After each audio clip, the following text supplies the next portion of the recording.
اعوذ باللہ من الشیطان الرجیم، بسم اللہ الرحمن الرحیم۔ السلام علیکم۔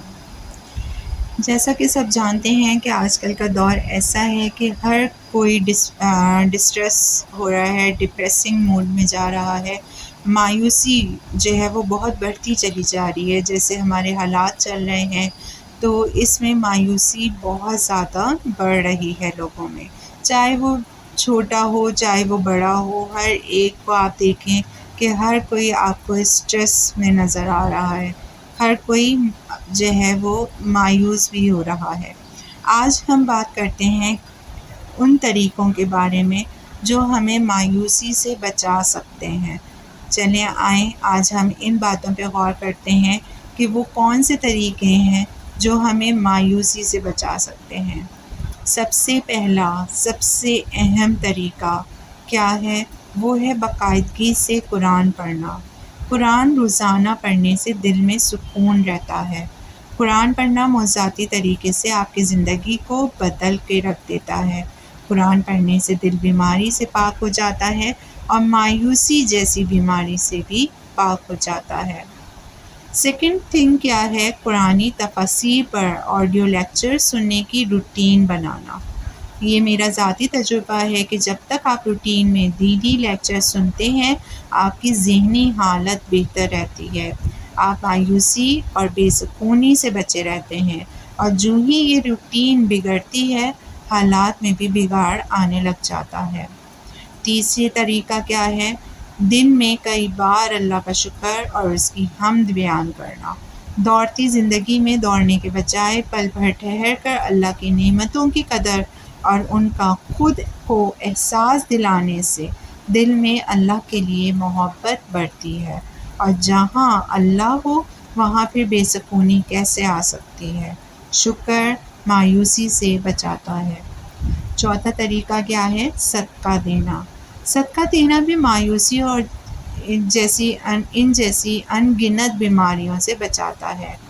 حدیث میں ہے کہ صدقہ بلاؤں کو ٹال دیتا ہے، اور مایوسی بھی تو ایک بلا ہی ہے، شیطان کی طرف سے آپ پر تھوپی ہوئی بلا۔ تو صدقہ دینا ہمیں مایوسی سے بچاتا ہے۔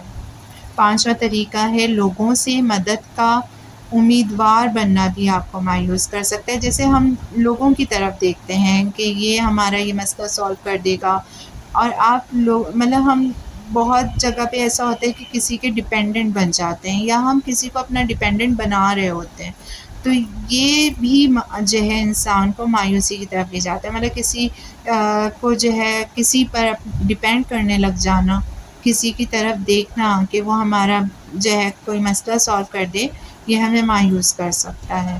جب آپ کسی پریشانی میں ہوں اور آپ لوگوں کی طرف مدد کی نیت سے دیکھیں کہ کوئی تو ہو جو آپ کو اس مشکل سے نکال دے، تو 100% چانسز ہوتے ہیں کہ آپ مایوس ہو جائیں، کیونکہ مدد کی طاقت اللہ نے کسی انسان کو نہیں دی، یہ صرف اللہ ہی کی در سے ملتی ہے۔ ہاں، وہ لوگوں کو اس کی توفیق دے کر ذریعہ بنا سکتا ہے آپ تک مدد پہنچانے کا، لیکن پہنچانے والا ہی مسیحا تھوڑی بن جاتا ہے۔ جس نے بھیجی ہوتی ہے مدد، مسیحا تو وہی ہوتا ہے۔ دوسرے لفظوں میں توکل صرف اللہ سے جوڑنے سے مایوسی سے چھٹکارا ملتا ہے۔ چھٹا طریقہ ہے کہ پتہ ہے اذکار بھی مایوسی کو دور کر دیتے ہیں، یعنی لا حول ولا قوت الا باللہ پڑھنے، سمجھنے اور اس پر یقین لانے سے بھی دل کی بے یقینی دور ہو جاتی ہے۔ اسی طرح قرآن و حدیث میں سکھائی گئی دعائیں بھی مایوسی کو بھگاتی ہیں۔ ساتواں طریقہ ہے کہ ایک اور اہم بات جو سمجھنی چاہیے کہ صرف قرآن اور حدیث میں بتائی گئی دعائیں پڑھ لینے سے معاملات کبھی نہیں سلجھیں گے، کہ آپ نے دعا پڑھی اور یہ جادو سب ٹھیک ہو گیا۔ ان دعاؤں کی روح تک جانے سے مسئلے حل ہوں گے، ان پر غور کرنے سے آپ کے معاملات حل ہوں گے۔ ان پر جتنا غور کرتے جائیں گے آپ کے بکھرے معاملات کے حل اللہ کی طرف سے آپ کو ملنے لگیں گے۔